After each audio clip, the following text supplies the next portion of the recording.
السلام عليكم. اليوم معنا وصفة كتير سهلة وخفيفة وكتير جميلة، مقادير براونيز. نفوت على طريقة التحضير. بندوب الشوكولاتة وبننزل عليهم بالزبدة. الزبدة يفضل ما تكون كتير سخنة، تكون دايبة بس. بنقلب الشوكولاتة مع الزبدة.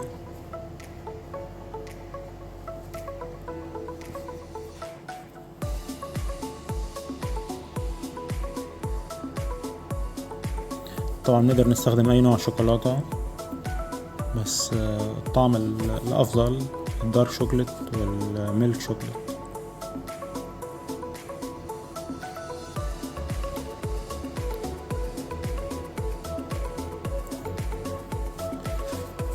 نضرب البيض مع السكر ضرب يدوي لحد ما يدوب السكر.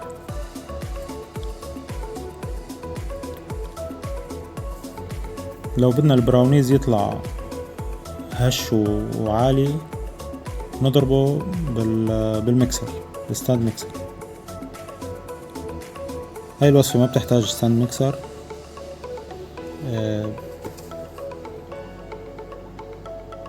البراونيز بيطلع معنا طعمه جميل،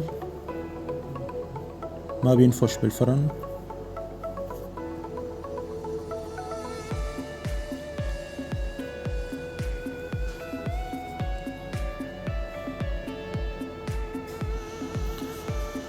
ننزل بالشوكولاتة والزبدة اللي دوبناهم قبل. نخلط المزيج مع بعض.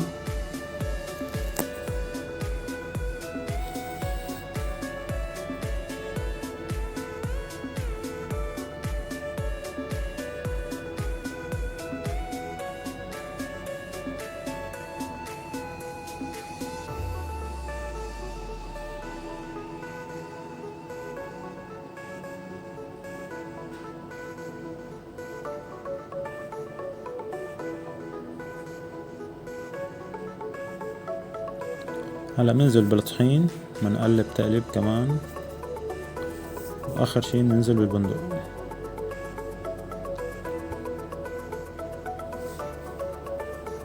البندق يكون مجروش، ما يكون ناعم.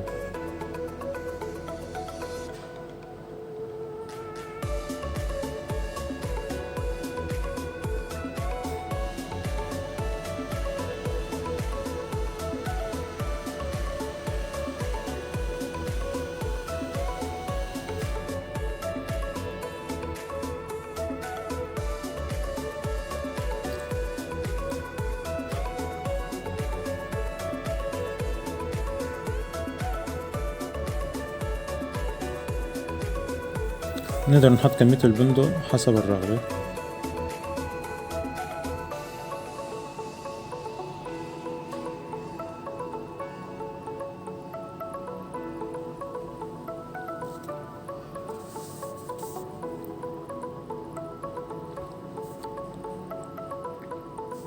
نقسم المزيج لنصين بكادر مقاس 20 سنتي ب20 سنتي.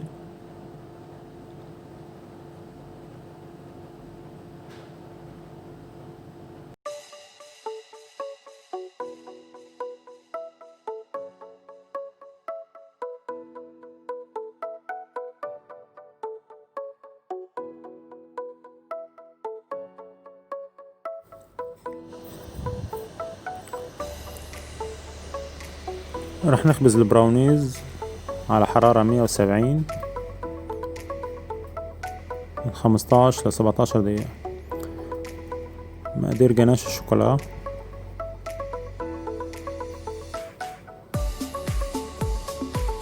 رح نسخن الكريمة وننزل عليها بالزبدة.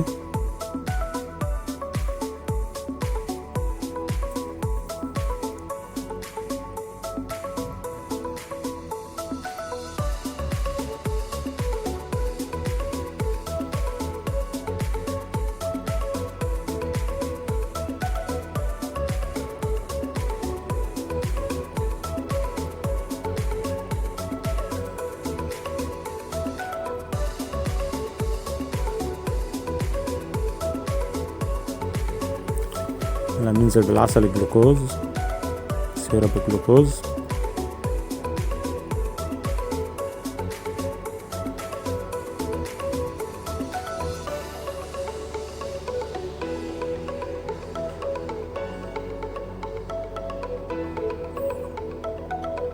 اخيرا بنزل بالدارك شوكليت، بعدين بالميلك شوكليت.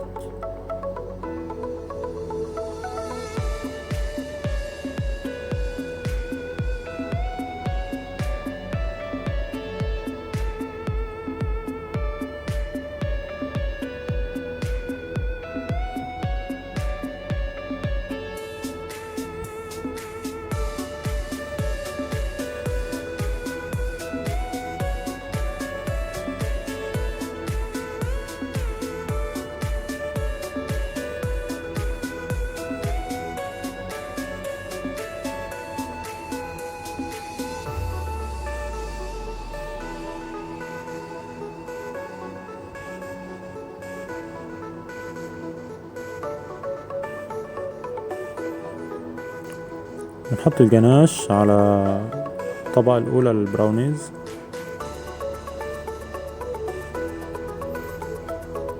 بنجيب الطبقة الثانية بنحطها فوقها، بنضغط عليها ضغطة بسيطة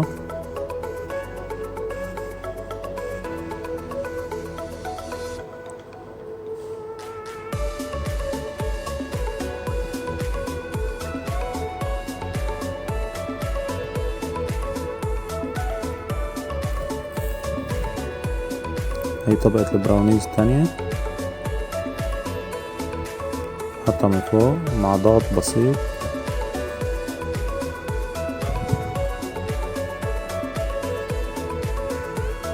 بنحطها بالتجميد إذا 3 أو 4 ساعات. أنا جليز الشوكولاتة، شوكولاتة وزيت مع بندق محمص أو فيوتين.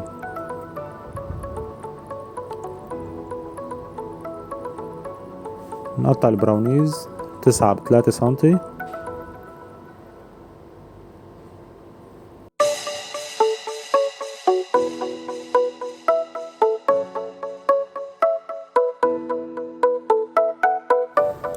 نغطس قطع البراونيز شوكولات جليز،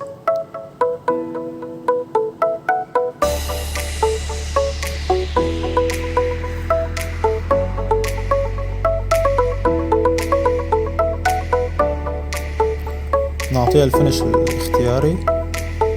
هذا الشكل النهائي معنا. ان شاء الله تكونوا استفدتوا. شكرا على المشاهدة.